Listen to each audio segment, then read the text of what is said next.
Hello everyone, कैसे हैं आप लोग। आई होप आप लोग बहुत अच्छे होंगे। और बहुत सारे लोगों ने मुझे मैसेज किया था टेलीग्राम पे कि डॉक्यूमेंट वेरिफिकेशन कैसे होता है, उसकी प्रोसेस क्या है, अगर कोई डॉक्यूमेंट नहीं हो तो फिर क्या होता है। तो मैंने सोचा कि मैं इस पर एक वीडियो बना देती हूँ छोटी सी, ताकि सब कुछ क्लियर हो जाए, राइट।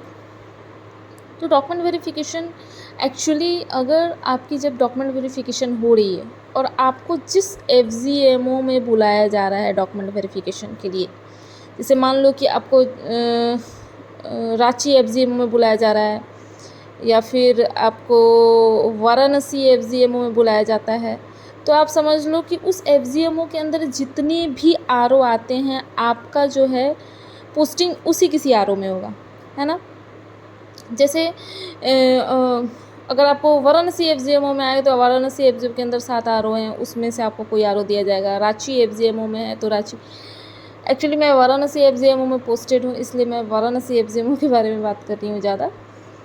तो बेसिकली इससे ये क्लियर हो जाता है डीवी के टाइम में कि आपको कौन सा रीज़न मिलने वाला है, मतलब इसी एफजीएमओ के अंतर्गत आपको कोई ना कोई रीज़न मिलेगा, राइट। अब हम आते हैं डीवी पे। और हाँ, डीवी और ज्वाइनिंग, अब चूँकि आप लोग डीवी आप लोग की कंप्लीट हो जाएगी, देन ज्वाइनिंग आप लोग की बहुत जल्दी होगी।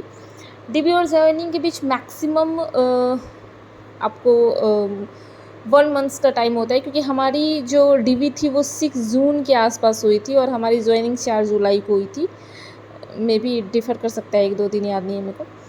तो मैक्सिमम आपको 1 मंथ लगेगा, अब आपकी ज्वाइनिंग हो जाएगी। आपकी ज्वाइनिंग से ज्वाइनिंग डेट जिस दिन रहेगी उससे आपको 10 दिन या 15 दिन पहले आपको बता दिया जाएगा कि आपको कौन से आरओ में जाके रिपोर्ट करना है।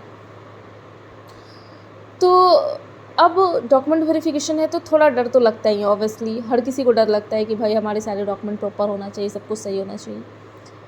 इन केस अगर आपके पास कोई डॉक्यूमेंट नहीं रहा, मान लो, तो उस समय क्या होता है कि आपसे मतलब वो लोग एक अंडरटेकिंग ले लेते हैं, सॉरी, ताकि बाद में ज्वाइनिंग के बाद आप उसको दे सको। हाँ, बट एक ख्याल आप लोग को रखना होगा गाइज़, कि आप जो भी डॉक्यूमेंट दे रहे हो ना, वो ओरिजिनल होना चाहिए, एकदम सही होना चाहिए। आपकी 10th की marksheet certificate, 12th marksheet, 12th certificate, आपकी ग्रेजुएशंस की मार्कशीट सर्टिफिकेट्स, अगर मास्टर्स करके आप आए हो तो आपकी मास्टर्स की मार्कशीट और सर्टिफिकेट होनी चाहिए। अगर आप कैटेगरी आप कोई किसी कैटेगरी बैकग्राउंड से हो तो उसका प्रॉपर डॉक्यूमेंट होना चाहिए, आपके आधार, पैन वगैरह सब कुछ सही होनी चाहिए। जो भी सर्टिफिकेट वो लोग मांगते हैं वो सारा सर्टिफिकेट प्रॉपर होना चाहिए। अगर इन केस आपके पास कोई सर्टिफिकेट नहीं रहा और वो चल जाने लायक है, अब जैसे मान लो कि कोई ऐसा, जैसे कि मान लो होता है कभी कभी कि अगर आप मास्टर्स करके आए हो, आपकी पोस्टिंग थ्रू मास्टर्स हुई है, जैसे कि एचआर की पोस्टिंग होती है, तो आपको एमबीए में एचआर होना ज़रूरी है और उसमें भी मेजर माइनर का कंसेप्ट होता है, तो उसमें मेजर आपका एचआर होना ज़रूरी है, तो उसके लिए आपको ड्यूअल स्पेशलाइजेशन की सर्टिफिकेट होनी ज़रूरी है। तो ये सब चीज़ ऐसी होती है जो आपको होना ही होना चाहिए। ये आप डीवी के टाइम में नहीं बोल सकते कि हमारे पास नहीं है ना। और अगर इंटरव्यू के टाइम में आपको याद होगा कि इंटरव्यू के टाइम में अगर आपके पास कोई डॉक्यूमेंट नहीं होता है तो वो लोग उसकी अंडरटेकिंग ले लेते हैं कि आप इसको डीवी के टाइम में रिप्रेजेंट करोगे, तो वो सारे डॉक्यूमेंट आपको प्रेजेंट करना होता है, क्योंकि उनके पास लिस्ट होता है कि हाँ, इंटरव्यू के टाइम में आपके पास ये डॉक्यूमेंट नहीं थी तो you have to present this, है ना।